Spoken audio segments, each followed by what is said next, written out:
Hi, I'm Dr. Matt B, and these are your emotional minutes. And today I'm here in Pacific Beach in San Diego, California.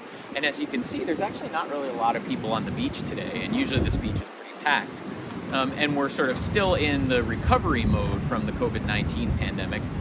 We have vaccinations, now more and more people are getting vaccinated, but there's still a lot of concern among a lot of people and a lot of anxiety about the vaccines, which is pretty understandable in that a lot of it's pretty uncertain, and then it's been a tough year for people. There's been the pandemic and a lot of social unrest, a lot of political unrest as well, and really that can kind of contribute to additional anxiety about things because a lot of those anxieties can just kind of accumulate.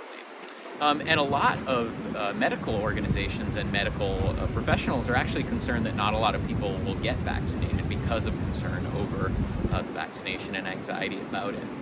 Now, anxiety about all this is actually pretty understandable, and there's a lot of things that we can do to check in with ourselves to make sure that anxiety in this situation and in other situations doesn't completely drive our decision making. So the first thing that we can really do is seek out social support from trusted people or individuals that we trust to go to when we experience stress or anxiety. And really what that can do is that can help to give you sort of different perspective on what you're anxious about, but then also give you a sense that you can sort of cope with it more easily because you have that support.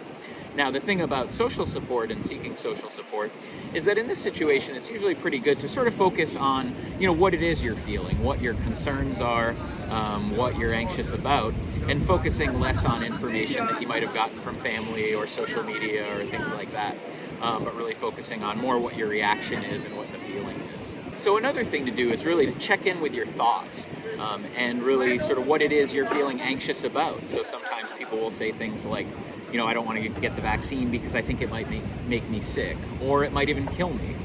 Some people also have concerns that the vaccine might affect their long-term physical health in some way. So really checking in and sort of understanding what it is you're anxious about can really clarify that for you, but then also sort of then lead you to the next step, which is really being able to seek information about what you're anxious about.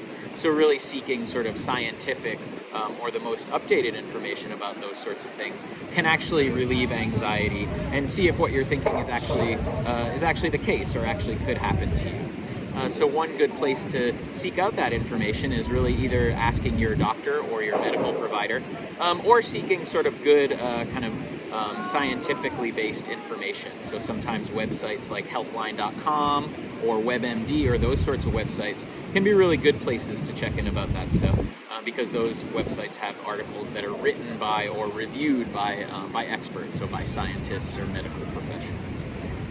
And really, again, checking in about those things can actually help you know whether or not what you're thinking is actually true, and can also give you a sense of control and that you're being effective in sort of managing your own concerns about what's going on. And another thing that you can do with anxiety about the vaccine or about other topics is really just checking in to sort of understand really how the vaccine fits into your goals and what your goals are. So a lot of people, for example, have talked about how they really can't wait to get back to sort of a more normal life. Seeing friends, seeing family, doing a lot of activities, social activities, things like that, traveling, for example, and really sort of checking in with yourself to understand how the vaccine might help you meet those goals can be something that's also very sort of clarifying for you and can also help with a sense of control. So for me, for example, travel adventures are a really important thing for me, or travel trips, and being able to get the vaccine will really help me get to do those more often. So traveling for fun, but also traveling to see family members and friends and things like that. Hopefully that was helpful today in talking about anxiety, about the vaccine, and a lot of the things we talked about can be applied to other anxieties as well. And I'm going to head down to the water. I'm going to maybe even get in the water, but at least run in the sand. And again, I'm Dr. Matt B, and these are your emotional minutes, and we'll see you next time.